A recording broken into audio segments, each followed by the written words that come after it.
Hi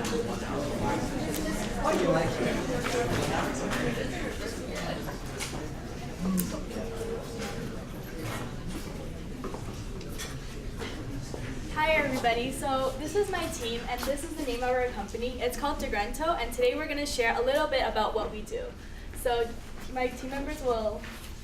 Hi, I'm Yvonne. Hi, I'm Ratika. I'm Tara. I'm Donna.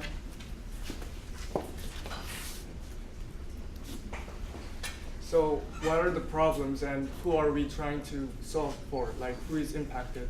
So there are a lot of environmental issues nowadays because of plastics. We see a lot of plastics in lands and seas. On oceans, there are so-called plastic islands. For example, the Great Pacific Patch is 3 times bigger than France.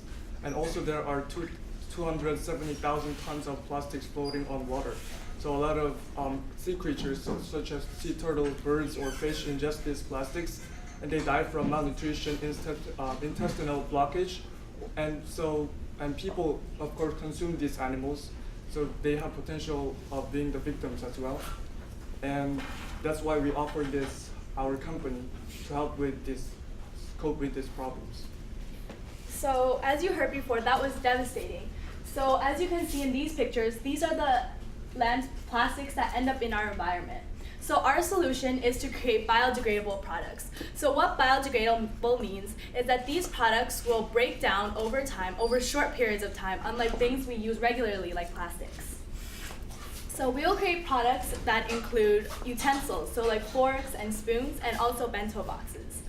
So this solves the problem because it will reduce plastics and it will break down easier. So we actually created a prototype for our product, and So this was our first prototype. and so these were our first prototypes, and we actually created a few to see how it would work. These are some more. And lastly, these are the last ones we created. So the last of our prototypes came out like this. So the front is a spoon and the back is a fork. So our products would be made out of a hard cardboard, which is biodegradable, and it will be covered with carnauba wax. So carnauba wax is safe to eat, first of all, and because it's made out of Brazilian palm tree, and it's really healthy and organic. So this will obviously solve the problem because, as I said before, billions of plastic go into our environment each year. So plastics actually take 1,000 years to break down. As a cardboard, it only takes 3 months.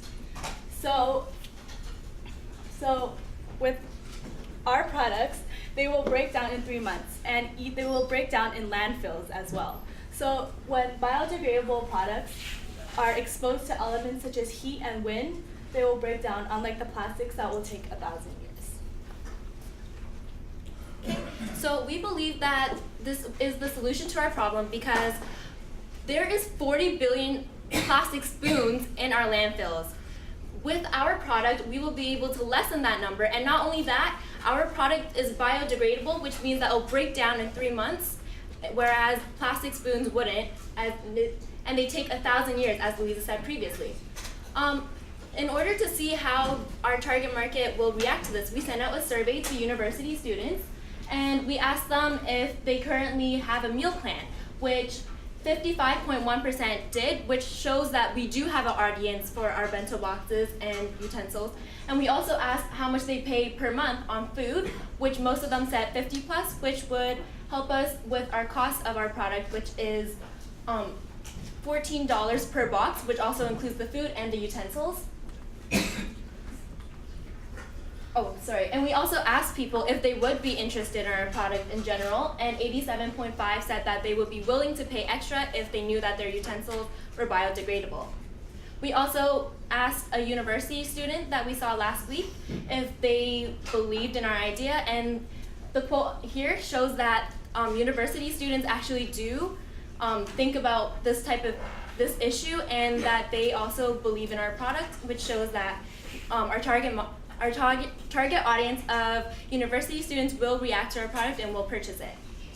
Some of our competitors would be the plastic spoon or maybe metal spoons, and we believe that our product will thrive regardless of these other products because plastic spoons, as we said before, takes 1,000 years to break down, and for metal spoons, a lot of university students are busy. They don't have the time to sit there and wash their dishes, and that's why it's good with our biodegradable ones, because they can use it one time and then they can throw it out, or they can throw it in their garden and it'll just break down. And then here are other meal kit plans, and we believe that instead of looking at them as competition, we can look at them for partnerships with similar boxes. Okay, so what is our financial plan? So one way we decided we'd come up, make money is that we would advertise our products for a low price. So nothing in our company would be over $15, and would it be attracted, high school students and university students will be attracted because we have such a low price. And so for profits and losses, so in our first year we expect not too much profit but not too much loss.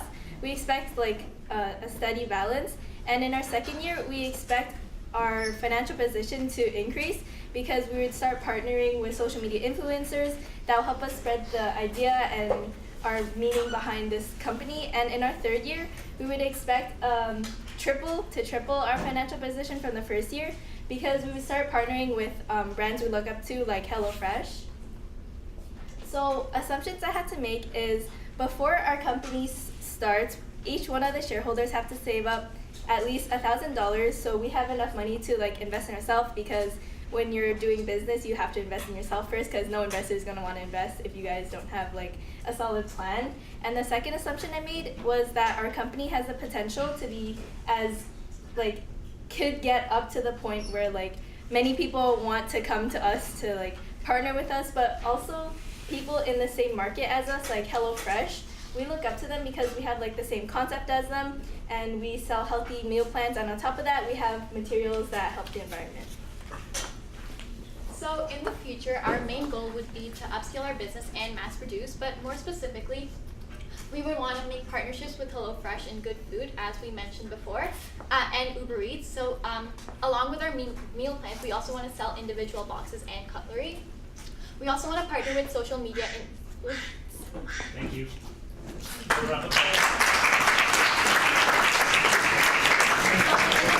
is our website that we created to showcase our product and talk about.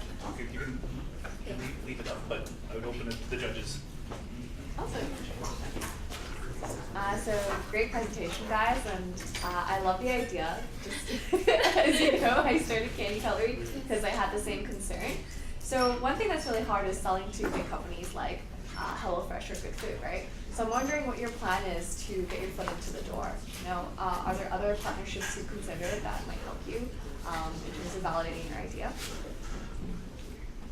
So what we first thought about, that's why when we talked about our financial plan, we said that it would really be the second or third year where our company will actually begin to thrive. Because I think for our first year, we were planning more to throw our name out there, to create more awareness on social media, and to basically just build our brand up so that we're more known and other companies will also want to sponsor us. But in addition, we also searched up HelloFresh, and during their first year, they were able to bring their revenue up by 412%. So we're also trying to expand similar to them, and we plan to have a bigger image by the end of the year. And for the food, because you guys mentioned that you guys are selling these utensils with food all the time, right? So how does that work? How are you going to get food into the mix? Oh, yeah, so it's on our website. And so we were planning on doing meal plan subscriptions because, as you know, university students don't have enough time to go out and buy groceries or cook. So with this meal plan, it's just similar to a restaurant, except our materials are biodegradable, which is what makes us different from everyone in the market. So it seems like you have a couple of focuses here. One is actually solving the problem that people are hungry, and the other is solving the problem of plastics. If you could pick one of those problems, i.e. you're going to make food or you're going to make utensils, which one would you pick and why? We would like to pick utensils because there are a lot of food companies out there already, but not a lot of them have biodegradable materials. And as we mentioned before, we want to partner with Uber Eats or Good Food. So even if we just focus on our boxes, we can still make profit by partnering with food companies and selling our products to them instead of just university students. And we also talked about how there's annual food truck events, I think in Richmond Hill and University of Toronto, and we wanted to partner up with the people in those food trucks to see if they would help sponsor our product or give it out, because during food truck events, a lot of people are just eating with their like plastic spoons, and when they're done, they throw it on the ground. And then obviously that's stuck in our environment, but if it was the cardboard biodegradable material, then it'll be able to break down. Do you have time for another question? I don't think 8 we have. seconds. All right, that's fine. Thank you. Good job, guys. Thanks, guys. My favorite part was the fork on one side and the spoon on the other. That's rethinking the way people eat. All right, I so love that. if you guys have any more questions, we have my business cards. You can contact us. We can also put the link on So I have a question for Lynn. How does it feel to be on the other side of the exact same problem? Because you were standing here dropping spoons on the floor 3 years ago. How does it feel to be on the other side? It's interesting because they pulled up similar stats of the exact same stats I used. I was watching you be like, if you're like, no, that's not right.